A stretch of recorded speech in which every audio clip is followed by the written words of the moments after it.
Dear students अस्सलाम वालेकुम। आज का टॉपिक जो मैंने लिया है ये 8th के एक chapter square and square root से मैंने लिया है, उस टॉपिक से है ये रेलेवेंट है।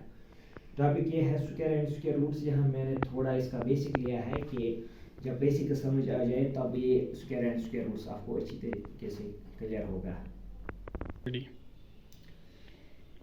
पहला पॉइंट ये है, अगर कोई नंबर एंड कर रहा हो विद डिजिट 1 या 9 से, जब इसका स्क्वायर हम लेंगे तब इसका स्क्वायर जो आएगा वो एंड होगा ऑलवेज 1 से। जैसे एग्जांपल मैंने दी है, अगर 21 का स्क्वायर हम लेंगे, 21 के एंड में आता है 1, मगर जब इसका स्क्वायर देखेंगे तो वो 441 आता है, तो इसके एंड में भी 1 आ गया। इसी तरह अगर 19 का स्क्वायर, इसके एंड में आता है 19 में 9, मगर इसका स्क्वायर जब देखेंगे वो भी एंड हुआ 1 से।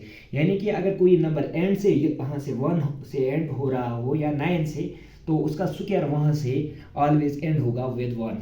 अब पॉइंट नंबर 2 को देखिए, अगर कोई नंबर एंड हो रहा हो 2 से या 8 से, तो इसका स्क्वायर जब लेंगे हम तो वो हर हमेशा एंड होगा 4 से। जैसे 22 का स्क्वायर अगर हम लेंगे, 22 का स्क्वायर जब हम लेते हैं तो यहाँ एंड में आता है 2, तो मगर जब स्क्वायर लेते हैं तो ये एंड में आता है 4। जैसे 22 का स्क्वायर है 484, तो इसके एंड में 4 आ गया। इसी तरह 32 का स्क्वायर अगर हम देखेंगे, इसमें के एंड में भी यहाँ से आ गया 2 और स्क्वायर के लेने के बाद 4 आ गया। इसी तरह 18 के स्क्वायर में अगर हम देखेंगे, यहाँ 8 आ गया, और जब इस साइड का एंड स्क्वायर लेने की बात देखते हैं तो 4 आ गया। तो इससे ये मालूम पड़ता है जो नंबर यहाँ से एंड हो रहा हो 2 से या 8 से, तो उसका स्क्वायर हर हमेशा एंड होता है 4 से। इसके बाद पॉइंट नंबर 3 में ये पॉइंट है, अगर कोई नंबर यहाँ से एंड हो रहा हो 3 या 7 से, जब इसका स्क्वायर लेंगे तो वो एंड होता है 9 से। जैसे 13 का स्क्वायर दैट इज 169, यहाँ ये एंड हो रहा है 3 से, मगर इसका स्क्वायर जब हम देखते हैं स्क्वायर में आ गया यहाँ वापस 9। और इसी तरह 23 के स्क्वायर में आता है 529, यहाँ ये एंड हो रहा है 3 से और वहाँ एंड हो रहा है 9 से। इसी तरह अगर 17 का स्क्वायर लेंगे, यहाँ ये एंड हो रहा है 7 से, या 27 का स्क्वायर देखेंगे, ये यहाँ एंड हो रहा है 7 से, तो मगर स्क्वायर लेने के बाद ये भी एंड हो रहा है 9 से, ये भी एंड हो रहा है 9 से। तो इससे मालूम पड़ता है जो भी नंबर यहाँ 3 या 7 से एंड हो रहा हो तो उसका स्क्वायर लेने के बाद वो एंड हो रहा हो 9 से।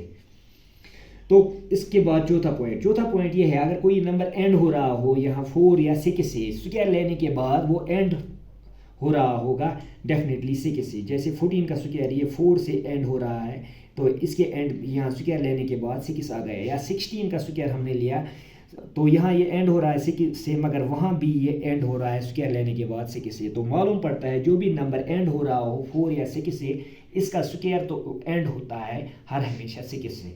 इसके बाद पॉइंट नंबर 5 ये है कि अगर कोई नंबर एंड हो रहा हो 5 से, तो इसको स्क्वायर लेने के बाद अगर हम देखेंगे इसका एंड किससे होता है, तो इसका एंड भी हर हमेशा 5 से ही होता है। जैसे 15 का स्क्वायर 225, 225 का स्क्वायर 625, तो यहाँ ये भी 5 से एंड हो रहा है, वो भी 5 से एंड हो रहा है। अब इसके बाद पॉइंट नंबर 6, अगर कोई नंबर एंड हो रहा हो 10 से, तो जब स्क्वायर लेंगे तो इसके स्क्वायर लेने के बाद इसके स्क्वायर में आएंगे 2 जीरोस। जैसे 10 का स्क्वायर 10 में आ रहा है 10, मगर 10 का स्क्वायर 100 के बराबर, तो यहाँ इस तरह 2 जीरोस आ गए। और 20 में 1 जीरो आता है, स्क्वायर लेने के बाद ये बनता है 400 के बराबर, इसमें 2 जीरोस। इसी तरह अगर यहाँ इस तरफ 2 जीरोस होंगे तो स्क्वायर में आ जाएंगे 4। इसी तरह अगर 3 होंगे स्क्वायर में आ जाएंगे 6। अगर इसी तरह यहाँ से होंगे 4 जीरोस तो स्क्वायर में आ जाएंगे 8। इसी तरह ये डबल होता रहेगा। तो इससे मालूम पड़ता है जो नंबर इवन 0 से एंड हो रहा हो वही परफेक्ट स्क्वायर नंबर कहलाएगा। जो ऑड नंबर से एंड हो रहा हो ऑड 0 से, वो परफेक्ट स्क्वायर नंबर नहीं होगा। लेटर ऑन नेक्स्ट लेक्चर में इस पर आ जाऊंगा कि कैसे हम स्क्वायर नंबर्स को क्रिएट करते हैं, कि स्क्वायर कैसे हम इजीली कैलकुलेट कर सकते हैं किसी भी नंबर का।